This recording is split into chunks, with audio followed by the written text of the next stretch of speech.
কষ্টার্জিত অর্থ দিয়ে পরিবার ও স্বজনদের জন্য স্বর্ণ নিয়ে এসেছিলেন তিনি। তবে কে বা কারা তার ৭০ গ্রাম বা ৬.৫ ভরিরও বেশি স্বর্ণ নিয়ে গেছে, যার বাজার মূল্য প্রায় ৬ লাখ।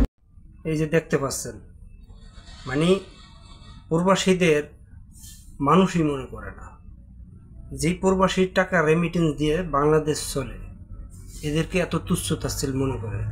আগে ব্যাগ কাইটা কার্টন কাইটা চুরি করত, আর এখন তালা ভাঙিয়ে ডাকাতি করে। কোথায় যে পৌঁছেছে দেখছেন? কোনো পরিবর্তন আসছে? আরে ভাই, পরিবর্তন হলো নিজের কাছে, কোনো সরকারকে দায় দিয়ে লাভ নেই। আগে তো আওয়ামী লীগ সরকার ছিল, আমরা বলছি সে খারাপ, চলে গেছে, বেশ ভালো।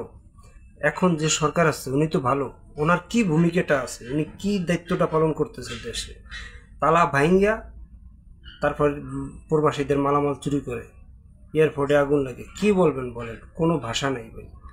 যদি আমরা কোনো সরকার নিয়ে ভিডিও বানাই, অনেকে অনেক মন্তব্য করেন, এটা বুঝতে হবে আগে ভাই কোন সময় আপনি ভালো ছিলেন। খালি নিজের স্বার্থ দেখলে হবে না, প্রবাসীদের অবস্থাটা কোথায় দেখেন। ভালো থাকবেন।